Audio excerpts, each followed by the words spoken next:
You know Khabib's coming to England? Yeah, I really want to meet him. What a man. Simple, bruv. Just smash his bus window and send him location. That's all he ever asked for. What are you on about, mate? Here, watch this. Let me send it to you.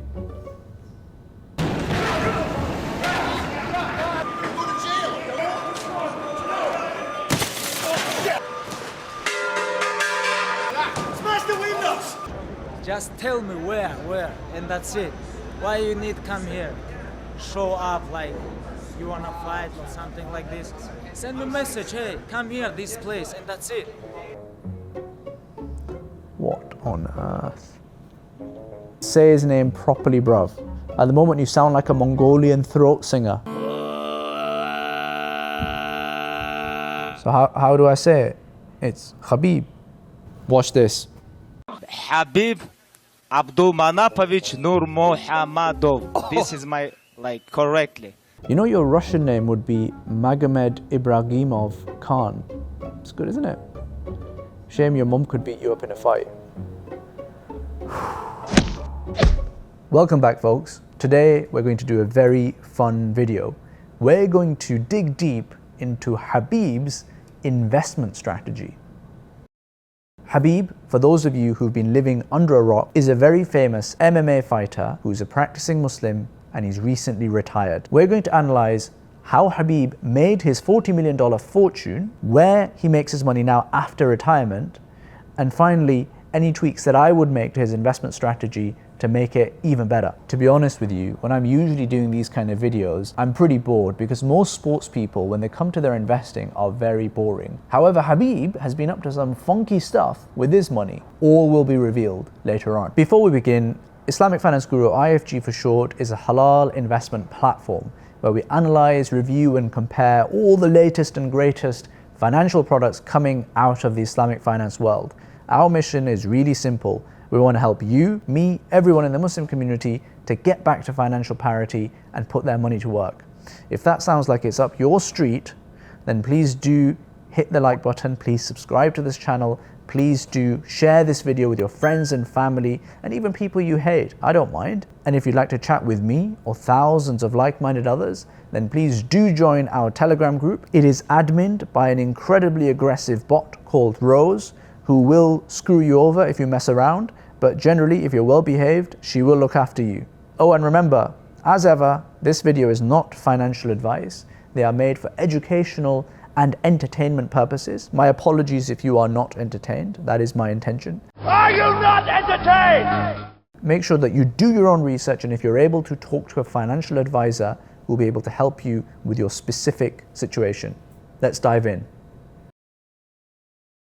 Rather unsurprisingly, Khabib has not been in the habit of publishing his financials on the internet, so there's not detailed information about his financials. But like most athletes, the bulk of his money has come from either being paid to do what he does or from earning in sponsorship. Let's deal with the easy one first. $14.7 million of his net worth has been from earnings that he's made from his fights, according to his Celebrity Net Worth website. He's also had some major sponsorship deals from the likes of Reebok and Toyota, and also a Russian billionaire earlier in his career called Khabib Nurmagomedov. Let's call this total sponsorship amount cumulatively around $5 million. On top of that, he's had several smaller sponsorships from people like NIBK brake pads, Al Hadaya black cumin oil, repping the Muslim side, Salam Pay, repping the Muslim side again, Wahid Invest, repping the Muslim side again. There are also probably a few others in there that I've missed as well. Let's call the sponsorships earned from all these guys cumulatively at around $5 million as well. So now we're up to about $25 million, but there's still about $15 million left. I reckon this is going to be coming from after he retired, because Khabib really started earning properly at the latter end of his career, and that's when his brand actually became a lot more valuable. After retirement, athletes typically make the majority of their money from sponsorships, but also now supplement it with speaking gigs, commentating, and other business projects as well. But let's not forget that he's already got $25 million in the bank account, and that will be earning some money. If he's like any typical Russian that I know, he'll have parked it into property, and that will be earning him somewhere between 5 and 7% yield per annum. Let's say $2 million there. And if he's been doing that over the last 2-3 years, that will have added up to, let's say, another $5 million on top of what he had. So let's say $30 million now he has in total. Khabib also typically charges somewhere between $60,000 and $300,000 per speaking arrangement. And let's say in a year he might do, I don't know, 20 of these things. So let's say he makes about $2 million from that as well. So let's add that on. He also continues to get multiple sponsorships, and his Instagram page apparently makes about $500,000 per year. So let's roll all of that up and say he makes, I don't know, about $3 million additionally. The final $5 million or so is likely from his own personal business projects. He also owns shares in the UFC itself, and he co-owns a gym as well. He also remarkably has set up a water company called PH Top, and the website is priceless. It's literally waterbykhabib.com. Amazing. But to be honest, I don't really blame him. I mean, Coca-Cola and Pepsi have literally made enormous businesses out of selling colored, flavored, sugared water that is bad for you. So I think Khabib should play to his strengths, and they are 3 key things. The first is that he has a massive mouthpiece, and so he should use that for the furtherment of whatever venture he gets involved in. The second is that he can get access to deals that you and I may not be able to. Because let's face it, if there's a top startup or a top deal, who doesn't want Khabib Nurmagomedov, the man who embarrassed Conor McGregor, on your cap table? Even if he ain't gonna do anything, it's still pretty cool to have someone who could do a rear naked chokehold and knock out Conor McGregor. The third thing he should do is actually own stakes in a lot of the businesses that he does sponsorship for. And this is for 2 reasons. The first is because obviously then he benefits not just from the sponsorship, but also from the equity in the business itself that benefits from his sponsorship, but also because it means that his brand doesn't get diluted. Because if you're going to be taking an equity stake in a business, you take a lot more care on picking the right kind of business that aligns with your ethics, your value, and your image and your brand. Whereas if you're just doing a sponsorship, then it could be any old thing and you don't really think about that. So for those strategic reasons, having an interest in the equity of a business is really important. The other thing Khabib should do is look at the incredible success off the field of some other athletes. A great example of this was Kobe Bryant, whose estate is now worth well over $600-700 million. The majority of that money Kobe actually made after he retired. He invested $6 million, for example, in a drink called Body Armor, and when that drink finally sold to Coca-Cola, he made $200 million off the back of that. He also set up a venture capital fund with a friend of his where he set aside $100 million to specifically invest in high-risk, early-stage companies, and a bunch of those companies have now gone on to be very successful. Michael Jordan is another great example to look at. He's now a multi-billionaire, and again, the vast amount of his money has come after he retired. What was the secret to his success?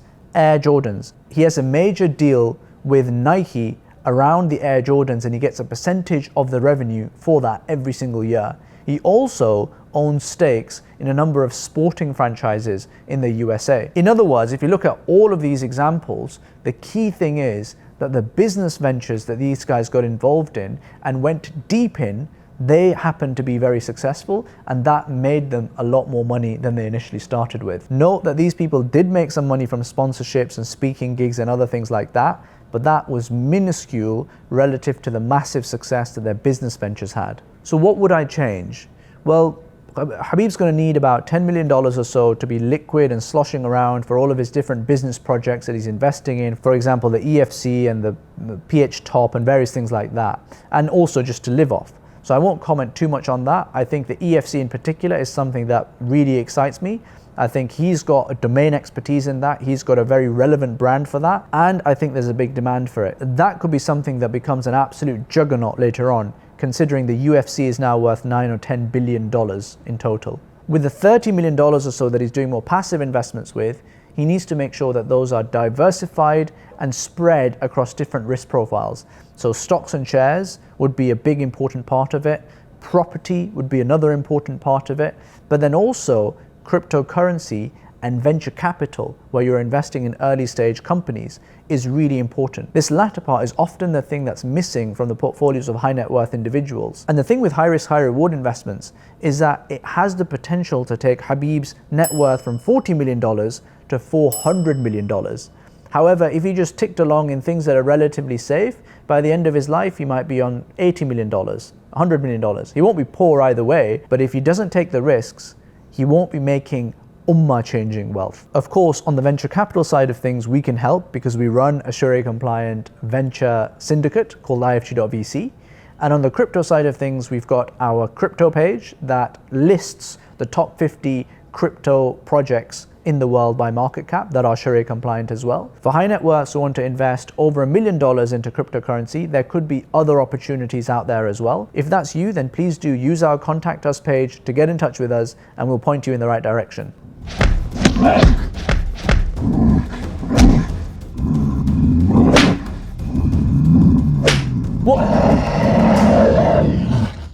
So overall, I'm pretty impressed with how Khabib has gone about doing his business after retiring. My minor tweaks to what Khabib is up to is that I would increase his exposure to high risk, high reward investments such as venture capital and cryptocurrency, because I think that can help him go from being high net worth to ultra high net worth. I also think that investing in early stage companies and investing in entrepreneurs is an integral part of how we as a Muslim community actually get ahead.